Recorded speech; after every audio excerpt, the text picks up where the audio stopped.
Sintetizar vida y obra de Francisco Piria suena a tarea imposible.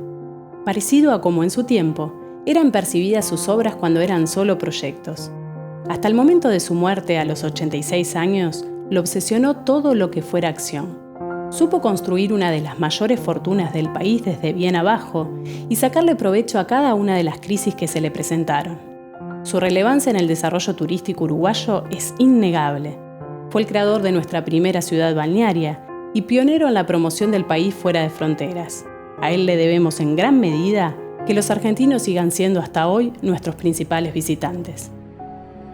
Nacido en Montevideo, de pequeño fue enviado a Génova para recibir la mejor educación en el viejo continente. Pero antes de cumplir sus 10 años, el destino le quitó a sus dos padres y a la protección que ellos le propiciaban. Al regresar a Montevideo con 13 años, sin padres y sin dinero, se vio obligado a hacer de todo para sobrevivir. A fuerza de ingenio y decisión, no pasó mucho tiempo para que pudiera poner su propio comercio en el mercado viejo de la capital, donde pudo demostrar sus inagotables habilidades como comerciante. Piria fue un gran publicista, invirtió en avisos y columnas enteras en la prensa de la época y hasta se generó un seudónimo falso para hablar maravillas de su emprendimiento. En 1870, el negocio de remates que tenía quedó reducido a cenizas. Tenía 22 años y la vida volvía a jugarle una mala pasada. Lejos de amedrentarse, redobló sus apuestas. Ya había aprendido que era posible superar pérdidas mucho mayores. Fue entonces cuando entró en contacto con el mundo inmobiliario y comenzó a amasar su gran fortuna. Desde su rol de rematador de terrenos, fue promotor de unos 70 barrios de Montevideo.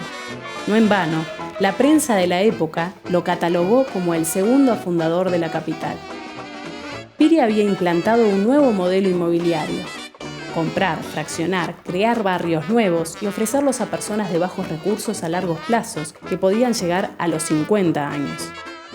Era él quien planificaba la urbanización y hasta la propia nomenclatura de las calles, aprovechando cada decisión como estrategia de promoción.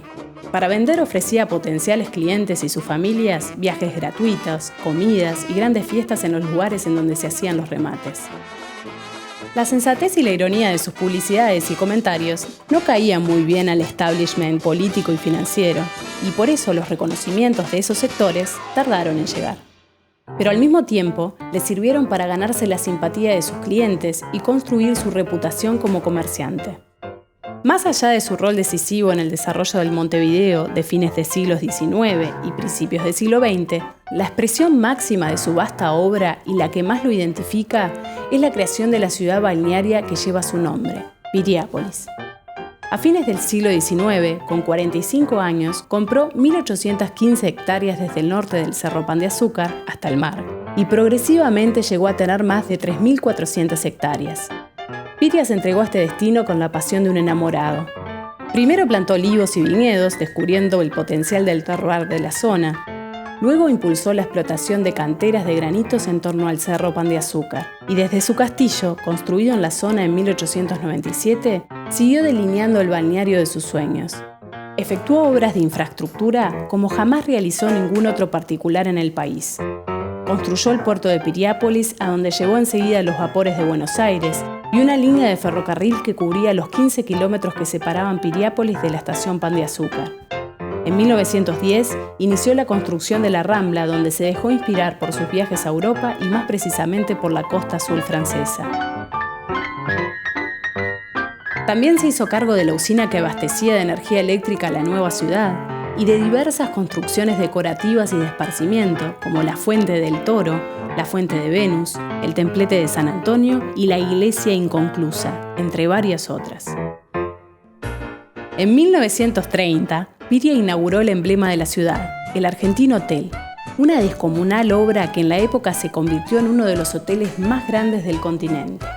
6 plantas, capacidad para 1.200 personas, un garage para 200 coches, vajilla de Alemania, cristalería de Checoslovaquia y mobiliario de Austria.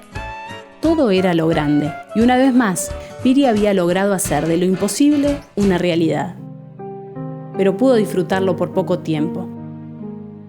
Apenas 3 años después fallecería, dejando un legado invaluable y un ejemplo de emprendedurismo admirable que sigue inspirando a quienes sueñan con un Uruguay a la vanguardia.